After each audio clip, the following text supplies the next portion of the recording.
Welcome to my Pirkei Avot shiur. This week we're going to be talking about an incredible mishna. It's a wonderful mishna. It's in the second parak of Pirkei Avot, and it's the 10th mishna.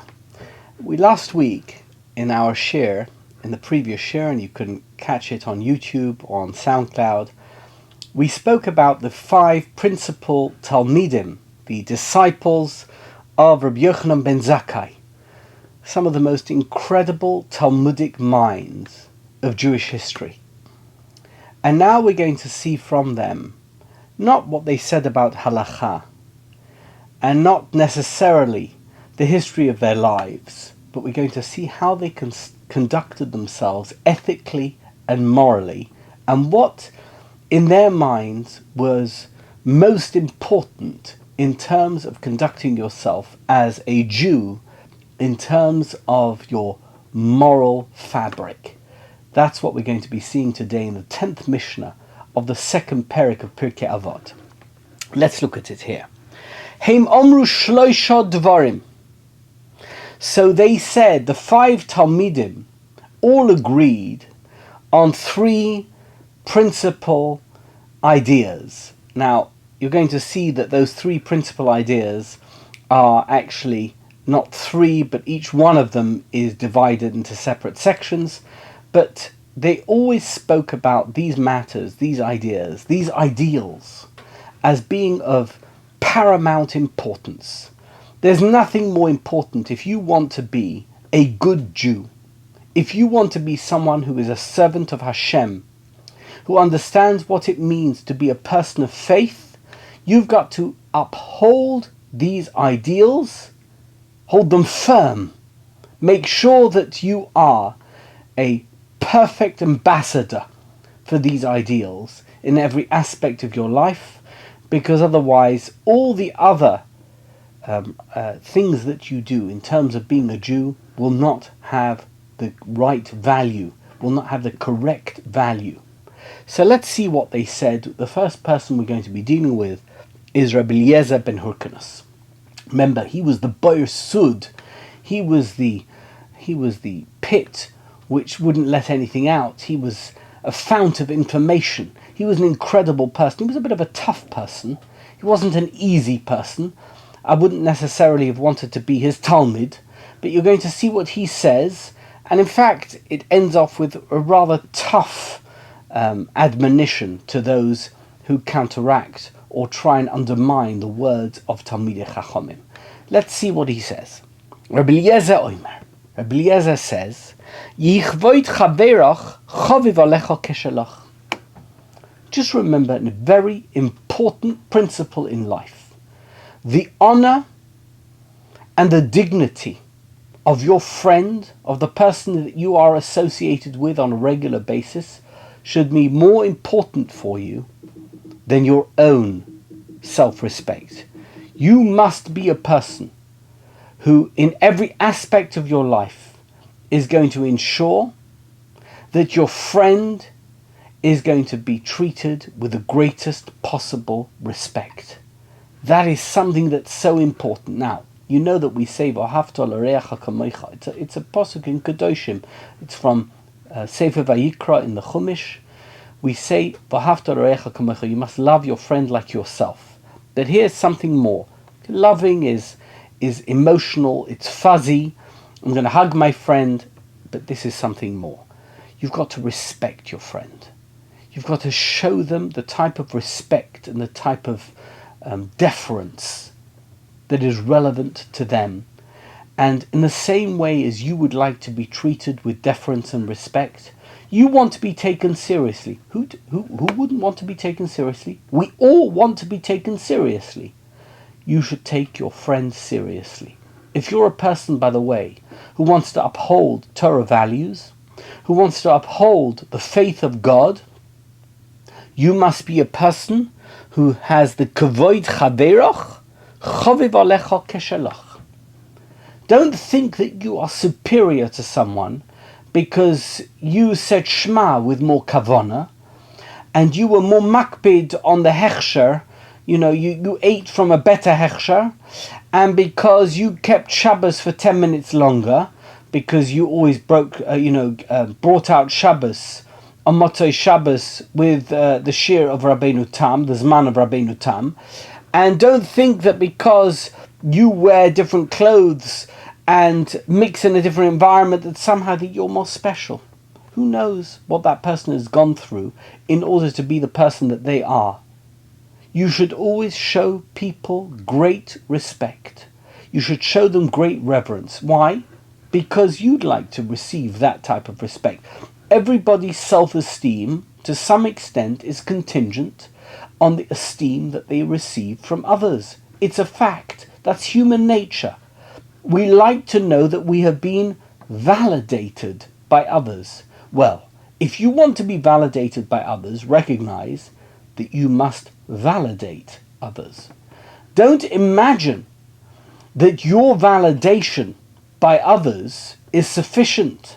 You must be a person who always shows the greatest level of respect to others that is possible, and in that way you can validate yourself, because you as a person are going to be elevated as a result of the way that you treat others. That is what Rabbi Eliezer ben Hyrkanus, and he was a tough fellow. He wasn't an easy person. He wasn't a person who gave ground easily. And yet he recognized that in a social environment, and we all live in an environment where there's other people involved, you're never going to be respected if you don't respect others. He says, do you know how you can be a person who always respects others?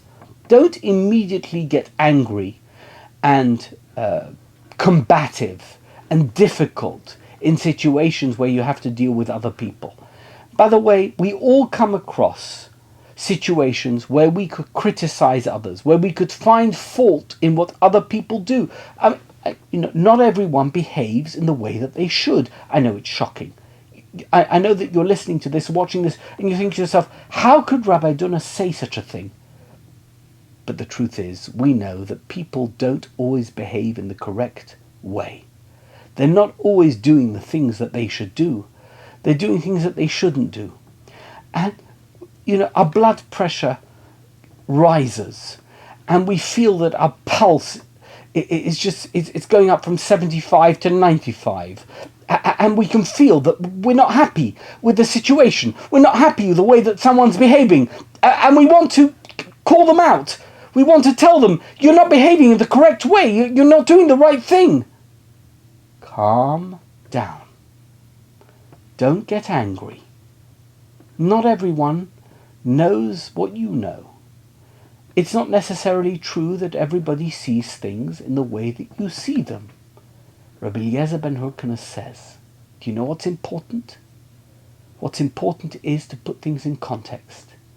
That showing someone respect and giving somebody their dignity is sometimes more important than pointing out what they have done wrong.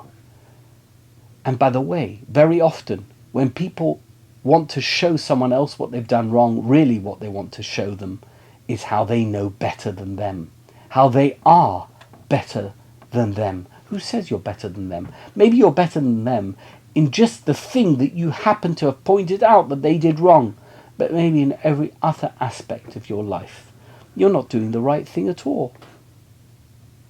So says Rabbi Eliezer ben Hyrkanus. Beautiful. It's absolutely wonderful. It's such good advice. We should all take it on board. He says, may the respect and the dignity that you give to other people be the same dignity that you would expect and you would hope for in terms of the way that people treat you. By the way, we don't all get treated in the way that we want to get treated, but we know how we want to get treated. We know how it is that we want people to treat us in different situations. Well, whatever it is that you would hope for in terms of how people treat you, that's the way that you should treat other people. Because that is the baseline for human interaction and for social interaction. That is what is so important. We should make sure that everybody should feel comfortable in every given situation. That's how he begins. And then he says, V'shuv yoim echad lifnei misasach. He continues. He says, you should always do teshuvah one day before you die. The Gemara in Shabbos says, what are you talking about? You don't know what day you're going to die, so how would you know how to do teshuvah, how to repent the day before you die? The Gemara says, you're absolutely right. How do you know that today is not the day before that you're going to die? Perhaps you're going to die tomorrow. How do you know that today isn't your last day? Have you done teshuvah today? Have you made sure that each and every aspect of your life is completely in line with what you would like it to be as your legacy, as the heritage that you would wish to impart for the way that you are perceived after your passing? Are you perfect? You're not perfect. If you're not perfect, do teshuvah today, because tomorrow you could be gone. Don't ever imagine that today is just another day in your life.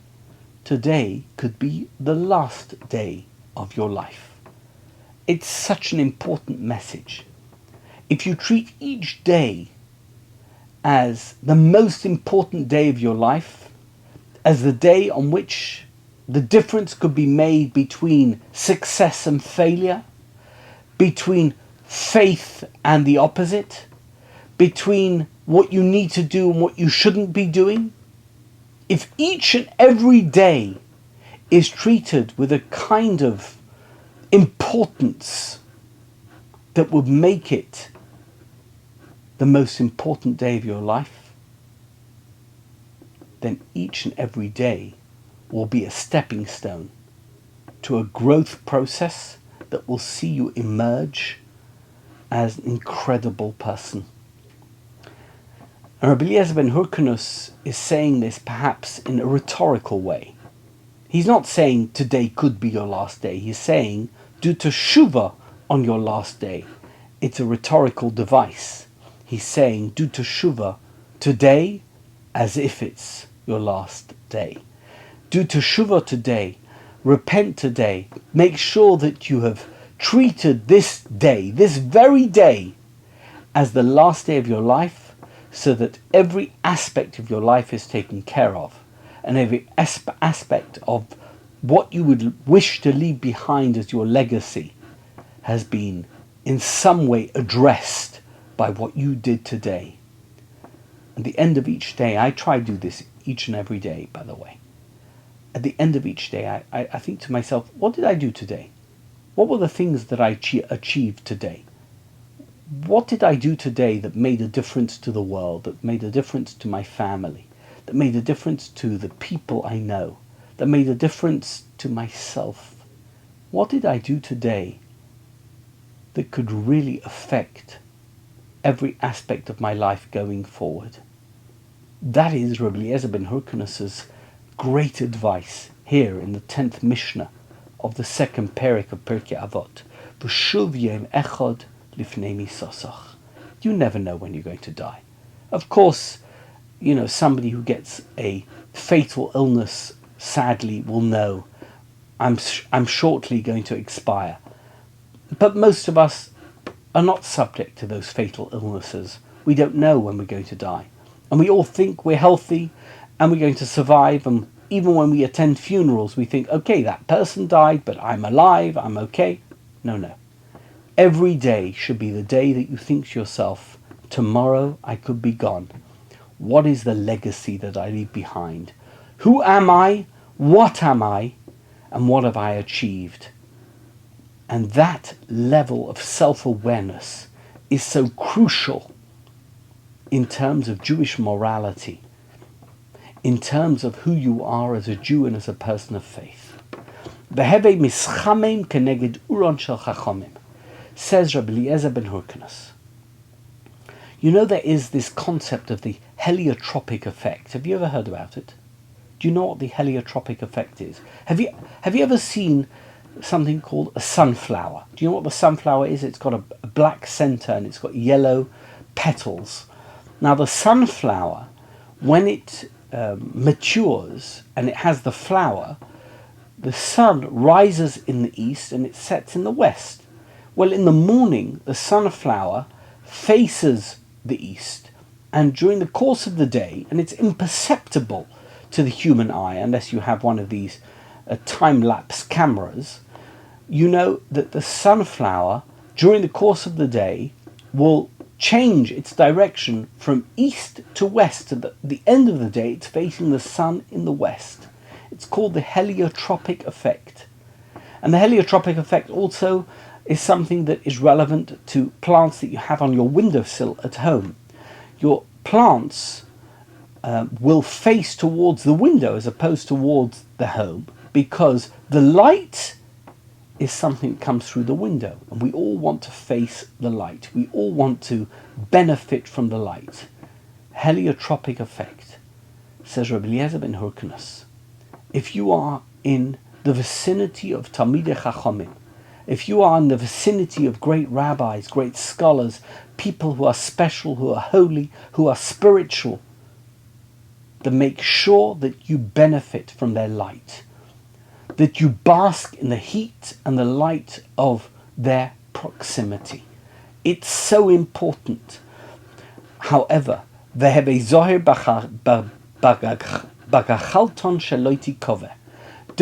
imagine that you can't get burnt by their heat.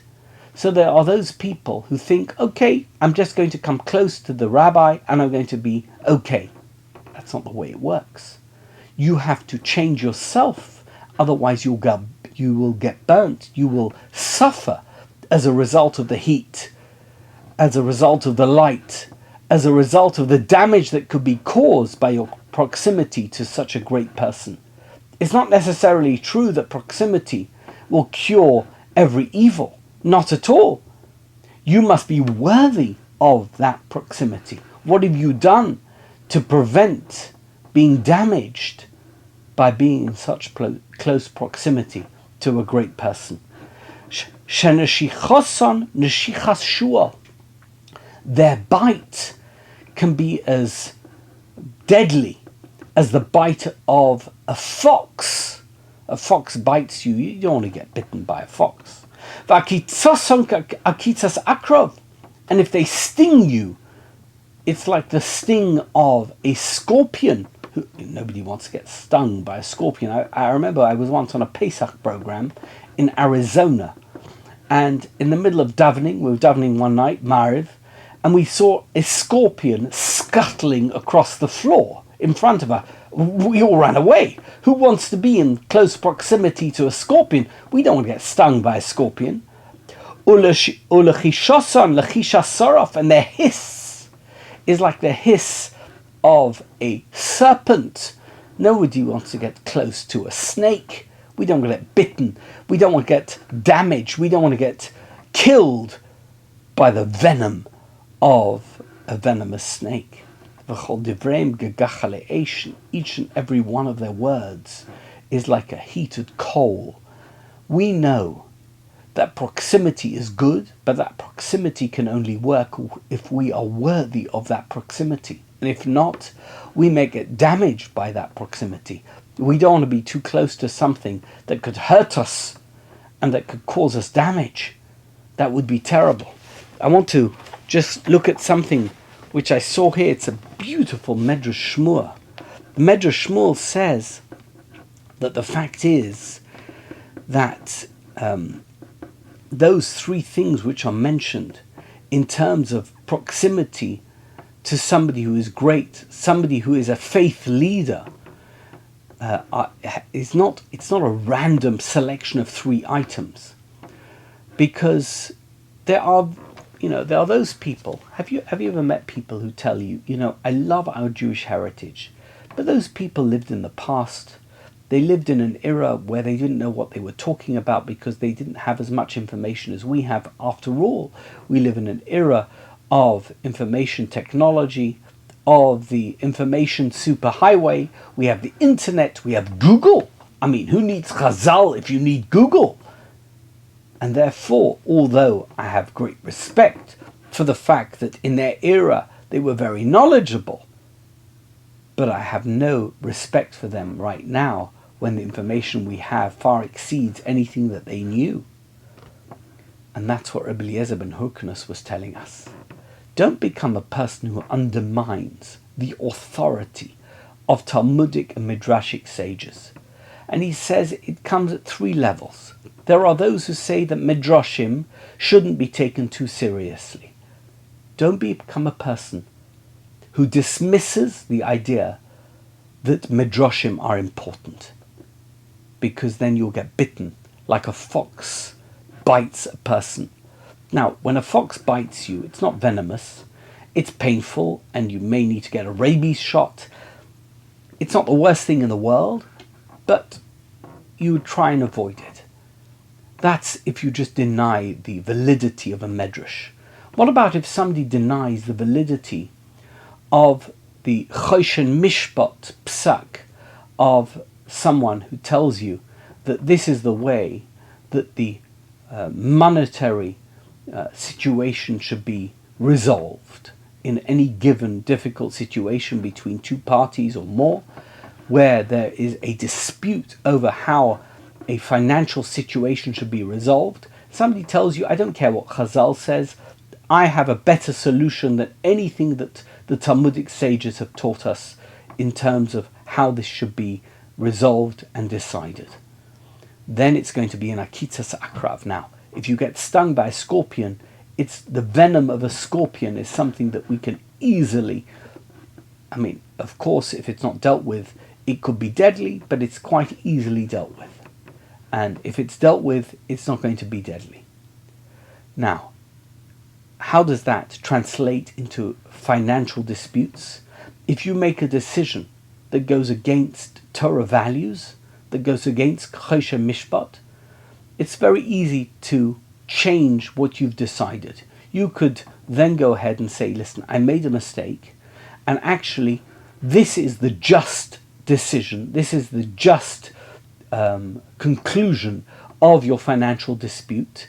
And even though I said it should go one way, it could go the other way. So in the same way as an akitzas akrav, the sting of a scorpion could be mitigated by some type of medical intervention, so too a financial dispute which has been decided incorrectly because you haven't valued the words of Chazal could be mitigated if you changed, because you could say that this person who got the money should give the money back to the other person and what you said was incorrect. However, when it comes to matters of Issa v'Heter, and when it comes to matters of faith, when it comes to matters which cut to the very core of who you are as a person of faith, a believer in God, then it's going to be a snake bite. It's going to be a killer. And that there may be no remedy for. And that is the situation in terms of people who undermine Chazal, people who undermine the wisdom of the Talmudic sages, people who undermine the validity of halakha. Those people are going to have the deathly confrontation with a serpent that might completely destroy them, and from which there is no return. That is the analogy that Rabbi Eliezer ben Hyrkanus gives us in terms of how we deal with our proximity to Talmidei Chachamim and people who are Gedolim in Jewish heritage and in the Jewish faith. We must never imagine that we know better than them. We can argue with them and we can challenge them, but we must never undermine them. We must never imagine that that which we have to say in some way supersedes that which they have to say. We must treat them with the greatest reverence and respect. And he goes back to what he said at the beginning of his statement, which is May the respect of your friend be greater than the respect that you would expect for yourself. And certainly, may the respect that is given to those who are the ambassadors of Torah, who are the ambassadors of God, be much greater, far greater, than the respect that you would expect to be given to yourself. We must always be the ambassadors of the ambassadors of Torah. We must always be those who advocate for anyone who is going to deliver to us a true Torah message. And let us not make any mistake. Let us not be in a situation where we are either bitten by a fox, stung by a scorpion, or attacked by a snake. And with that, we'll leave it for today. Thank you.